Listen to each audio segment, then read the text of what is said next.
Hello, I'm GSale. I'm an advocate for justice reform and successful reentry after incarceration.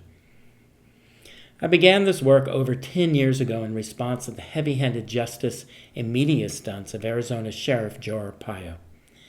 These long-term projects invite disparate constituencies to engage in dialogue and creative process.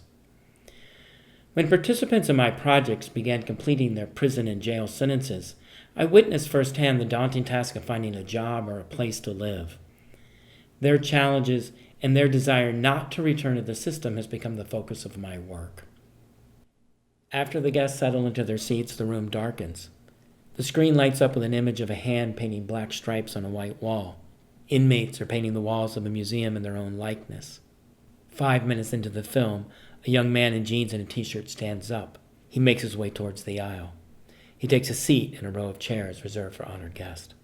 What the audience didn't initially know was that the same individuals who were in the film as inmates were sitting next to them as free citizens. This framing supported a breakdown of social barriers that gave way to a meaningful conversation. Listen to a participant's story. I'm Sue Ellen Allen. I served 7 years at Perryville for securities fraud and crime. And this is my family. When I had breast cancer in Sheriff Joe's jail, the drug addicts, the prostitutes, and the thieves looked after me.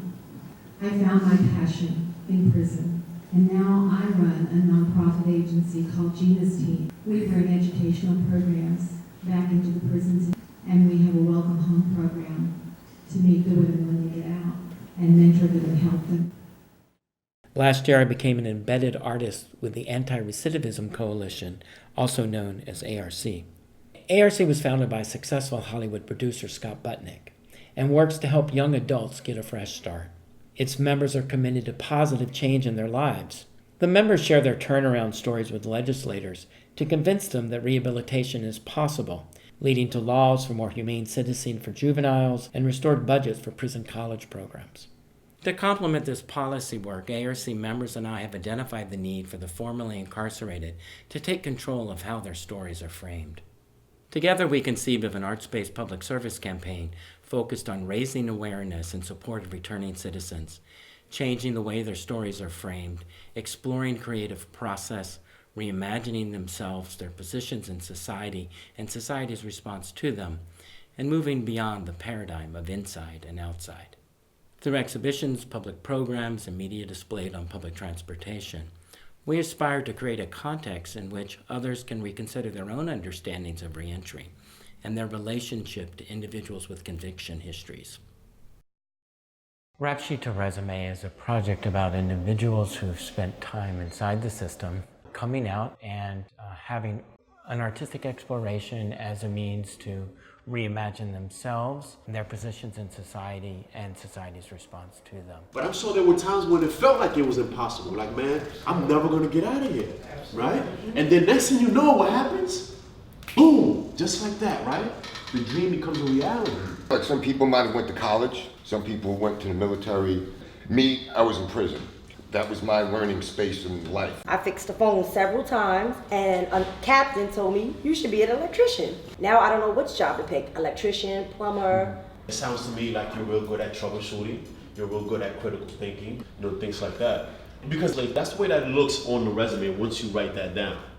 And what Johnny was teaching about how you present yourself, what your resume needs to look professional. Those are all these things about the way we present ourselves, right? There are these things on the outside. I'm always interested in art that doesn't just represent something, but that is something.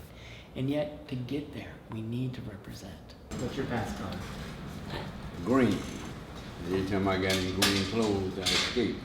We all made that statement, I don't want to wear no green for rain.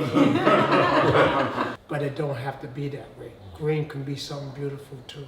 Even though it was depressing at one point, we can reverse it. I was thinking about how here this color that has been used in this institutionalized context has gathered so much meaning for all of you. And that part of our work together has been about freeing yourselves of that meaning, right? And so the possibility that we could be, as a group, empowering each other by talking about where we want to go or where we already are, we're creating new meaning, and we're creating meaning together.